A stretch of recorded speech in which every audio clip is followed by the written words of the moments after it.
Mes chers compatriotes, la situation liée à l'évolution dans notre pays de la maladie à coronavirus Covid-19 m'amène à nouveau à m'adresser à vous.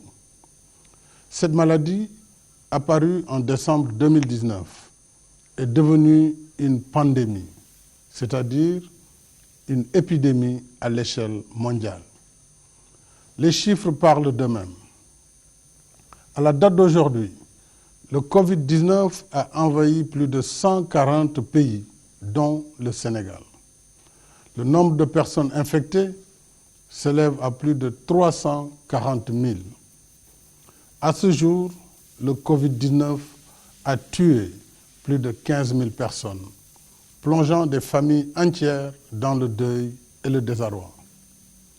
Ce moment est inédit dans l'histoire de l'humanité.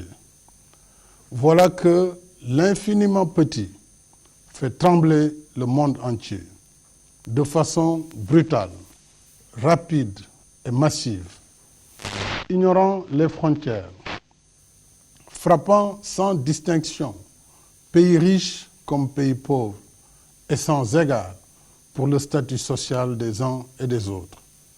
Gouvernants et gouvernés, riches ou pauvres, personne n'est à l'abri du Covid-19. Depuis 3 mois, une véritable guerre mondiale s'est déclenchée contre cet ennemi commun.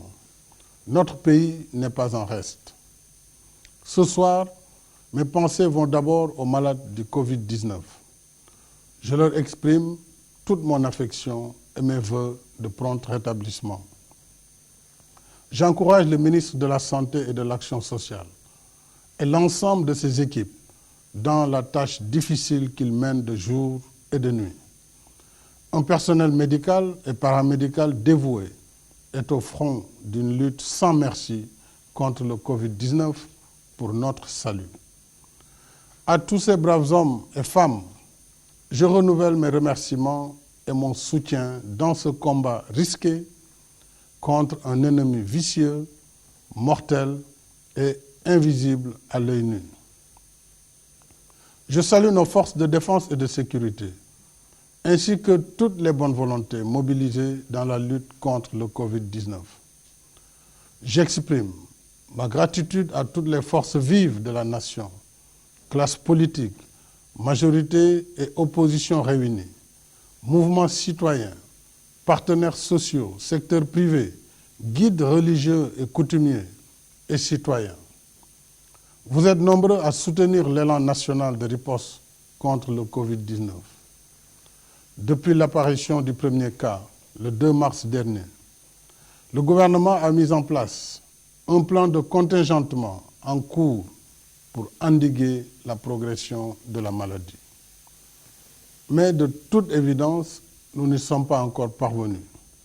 Au contraire, d'un premier cas déclaré le 2 mars, nous en sommes aujourd'hui à 71 malades sous traitement dans les 4 arrondissements de Dakar, ainsi qu'à Mbao, Yeumbeul, Guédiawaye, Rufisque, Touba, Mbour, Thiès, Popenguine, Saint-Louis et Ziguinchor.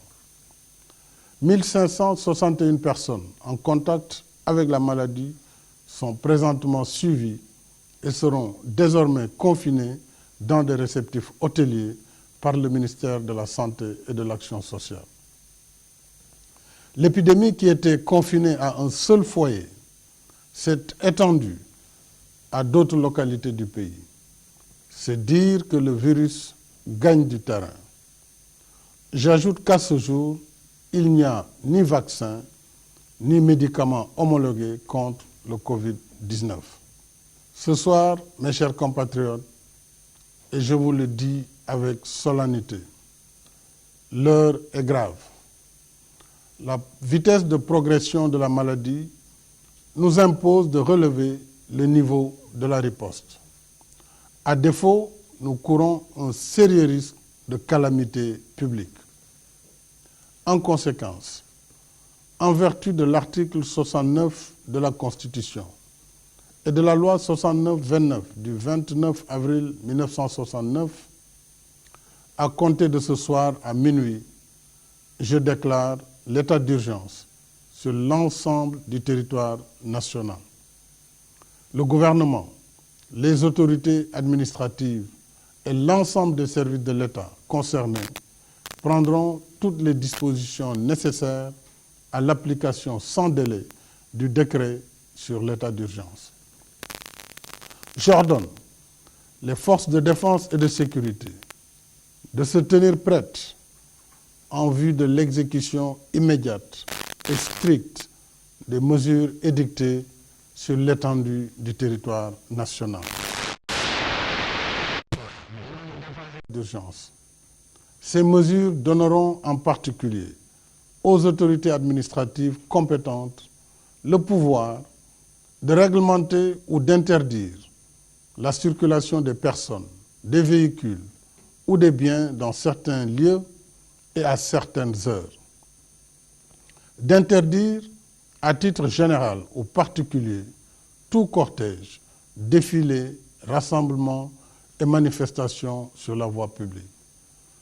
D'ordonner la fermeture provisoire des lieux publics et lieux de réunion.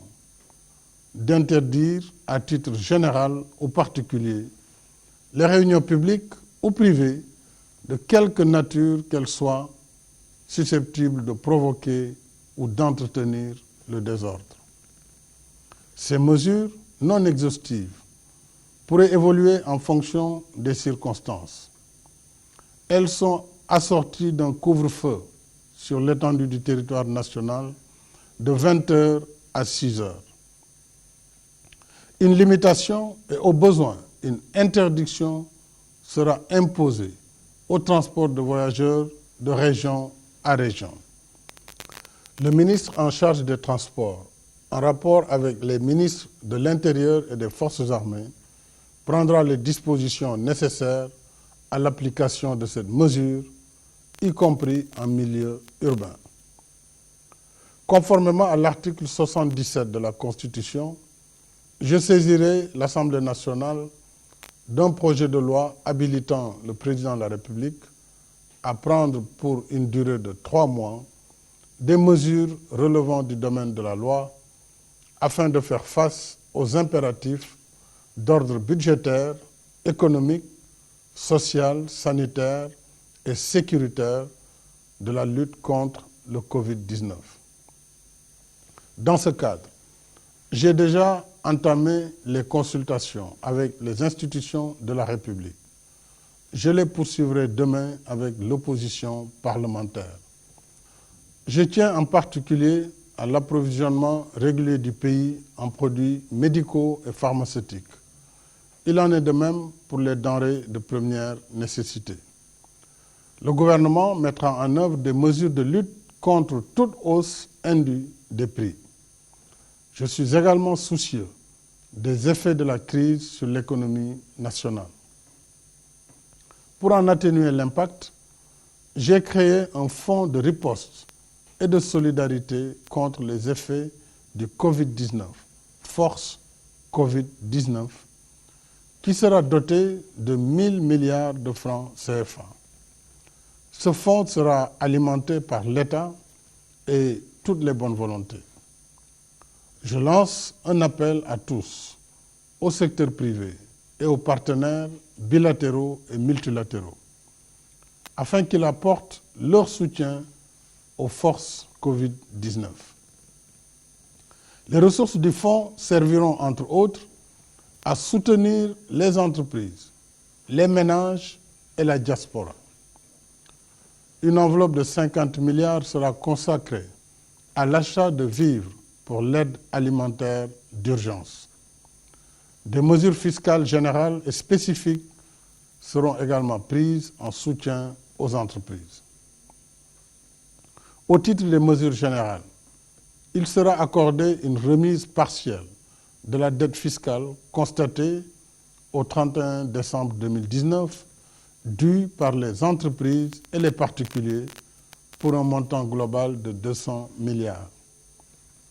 S'agissant des mesures spécifiques, elles bénéficieront aux secteurs les plus touchés par la crise du Covid-19, en particulier l'hôtellerie, la restauration, le transport et la culture. Ces mesures seront également étendues à la presse, compte tenu des changements induits dans ces grilles de programme et du rôle de service public qu'elles jouent dans le contexte de la crise. Les ministres en charge des Finances et de l'Économie prendront les dispositions nécessaires à l'application de ces mesures. Mes chers compatriotes, l'état d'urgence que je déclare aujourd'hui n'est pas une fin en soi. Il ne s'agit pas non plus d'arrêter l'activité économique. Il répond à un péril imminent si nous ne redoublons pas d'efforts.